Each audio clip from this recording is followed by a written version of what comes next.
naredite bel oko. Oziroma ne boste vzeli belo, tako kot smo se prej pogovarjali. Vzemate neko barvo, ki ni povsem bela, tako bomo rekli. Lahko je tudi zelo kožnata, ne bo nič narobe.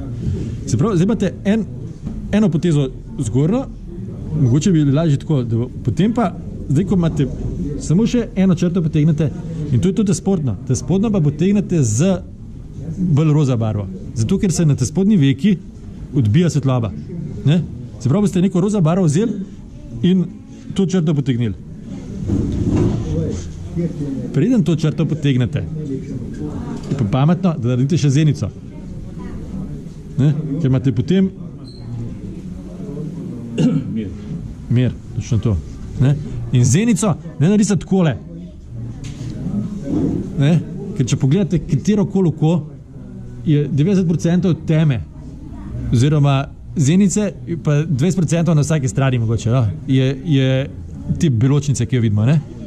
Zelo malo se vidi. Tako da večina očesa je zenica. Ne? Potem je zdaj pa tle odvisno, koliko se jaz za 1:35 naredim to piko temno modro.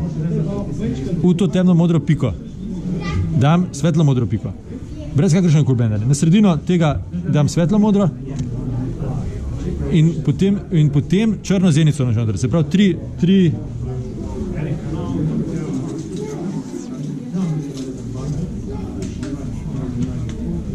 tako. Ne? Se pravi, tako da je. To je modra. Ne? Na sredino dam svetlo modro in potem dam še noter črno. Ne?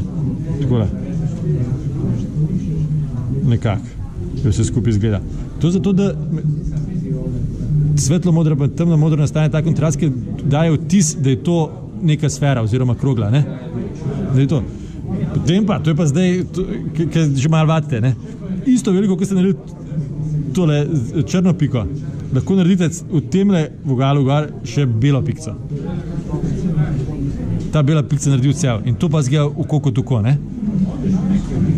Tako da, prvič, ko začnite kar tako, da pobarvite vse okolo oča z neko to belo, z beločnico. Ne? Potem v to noter urišite zenico. Potem pa vzgor potegnete črno črto, takole čez vse. Ne? In spadi to svetlejšo, bolj rožnato črto. Okay? Potem pa začnite s kožno barvo okoli tega barvati, ampak tako, da ne greste čez, ne? Pa stok narediti, da polakira že malo. Tudi bi lahko, ja? Ja, tako je, če si zelo zadovoljen, točno to. Ne?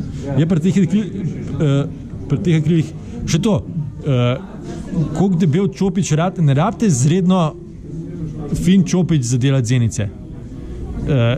Tanjši, ko je čopič, hitreje se posuši. Akril se takoj posuši. Če imate pretenek čopič, ki boste vi od tle do tle, ne se več poznal, ko boste hodili. Se bo posušil, ne bo nič. Če imate debelejši čopič, ki je dober, mora biti pa dober čopič, ne? Bo dober čopič lahko naredi izredno tenko črto, tudi če je zelo debel. Ne? Jaz s takim čopičem lahko k las tenko črto vlečem, se vidi? Ja, ne. Ja. Ne? Ni, pa je izredno debel čopič, ne? A ja, ne vidi se, ja, te tenke črte se sploh ne vidno. Tuk tenko lahko potegne, da se sploh ne vidi na kameri. Ne vidne so, ja. Tako da, na čopiču imate lahko, debel čopič več barve drži. Dalj znova z njim barvate. Ne? Najslabše, če imate vi 3 nule, pa mislite, da boste potegnili črto nad učem, pa pol na sredini tega barve zmanjka, da se posuši in konc črte. Okay? Ni detajl odvisen od mehnosti čopiča. Če pa želite tele zadeve, ne, je enako. S tem, da to je zelo fino zblendan, so prehodi narejeni, ne? Ampak isto ni potreben toliko tenek čopič za tole črto nad usnico, recimo, ne? Kot je ta prava barva na ta pravem mestu, ne? Pa ta neka ideja, kako bo to izgledalo. Se pravi, da ustnica je tudi volumen. Ustnica ni črta, ne? Ampak je volumen. Se pravi, ima svetu del, ima temen del. Znamo to, če boste te pravi kontraste, da je to naredi figura, ne? Kontrasti ne barva na pravem mestu, ampak prva mešanica barv na pravem mestu. Ne? To je to, vidim te že. Naslednja faza. Ja, je bilo dobro, dremaš, v redu.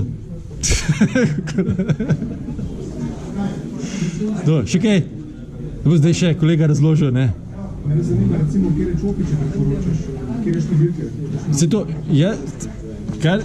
jaz bi šel od 0 do 2, recimo. Da so kolinski. Se pravi, da so naravna,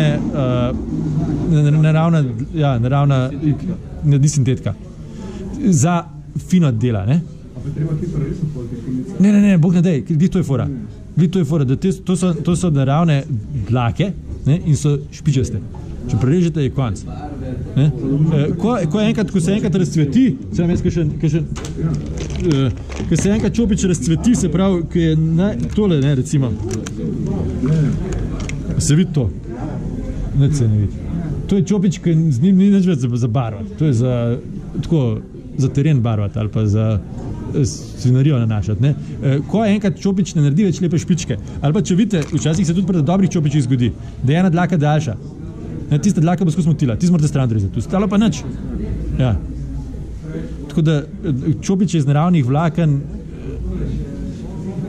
čim, kako znanju primerne vam rekel, ni treba, da je 10 evrov čopič, ampak za 3 evre je pa dober čopič, vam bo veliko olajšal delo. Sintetični čopič je 2 evra, tale je pa 3. Pa sintetični čopič imaš veliko več težav s tem, ne? Pa predvsem pravilno jih morate očistiti, če hoče, da je dolg časa dober. Jaz nisem glih prijem, kar se tega tiče, ampak eni pa vem, da jih imajo zelo dobro. Prosim? Kako je to pravilno? Prva stvar pravilna je, da nikoli čopič v barvo ne pomožete več kot do polovice. Ker ne hočete dobiti barvo v tle, kjer bo pol ga raztegnili, ne? To je ena. 2 je, da potem, ko nehate barvati, ne samo v vodi, ampak tudi z milom to sperete. Ne sperete, pa poližete. Pa nataknete gor tole zaščito, ne? To je tako, kot pri kakšnih drugih stvarih. Da ga skrb, da ostane v ne? Tako da, če se splača investirati v 2 čopiča, 3, ki jih imate pa za kakšen let. Ampak, če lepo za njih skrbite. Ali pa 20 čopičov. To vsak izgled za enkrat. To je odvisno od... Ja. Tako.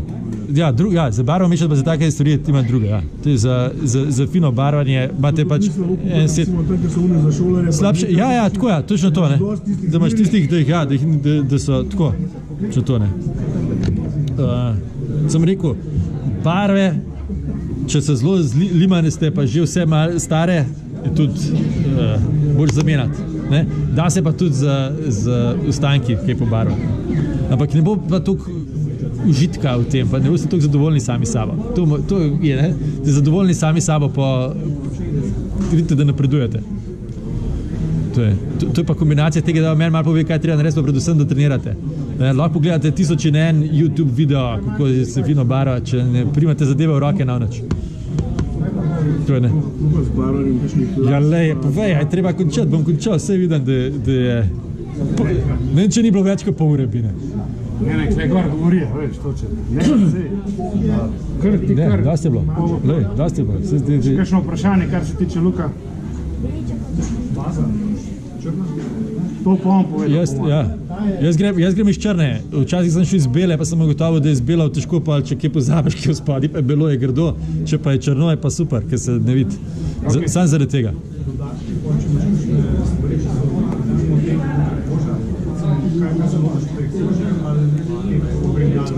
Jaz se lotam najprej kože, zato ker v bistvu, to se bom ja pa malo dopolnjevala. Ko barvaš samo kožo, še posebej, če imaš črno prameno figuro, bo ta kontrast na koži izgledal wow. Ko boste obarvali okolico, bo ta kontrast zelo ubil. Tako da, to so mali izkušnje. Kaj vam je lažje, kje začeti, pa kje končati, ne? jaz grem kožo prvo, ampak tako, kot se tle, prav zato v enem trenutku dodam obrvi, malo brade, te stvari, ki v bistvu ubijajo kontrastne. Zato, ker temne barve proti svetlim bojo same povzročile kontraste. Na svetlih barvah ne bo več tega kontrasta, ki je bil prej, ne? Oziroma ne bo več toliko očiten. To pa še, tudi ko pobarvam, na koncu se zmeri vrnem na obraz, da malo prilagodim vse okolice, ne? Tako da jaz bi svetoval pač obraz plus vse površine, ki se ga dotikajo takoj, ne? Vse mejne pogoje treba imeti pod kontrolo, da je pa to prav kontrast, ne? Tako, da bom prepustil tlele, ne? Ok, dobro. Najprej se raz zahvalil Luki Jančiču za, jaz mislim, da dobro uverturo v tele delavnice. Hvala. O čem je fora, no, z mesecem junijem začnemo v bistvu tudi šolami barvanja figur, kjer bosta mentor Luka Jančič in Žiga Gantar. Če je Luka zdaj nekako hotel na hiter kurs predstaviti barvanje kože, otenkov, bo Žiga govoril o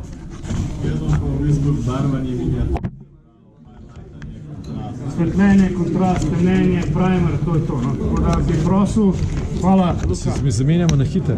Da bomo na hiter zamenjali, ker nas malo čas preganja, pa da damo še možnost Žigu. Žigi. Žigi, se upravičujem. Ok, hvala.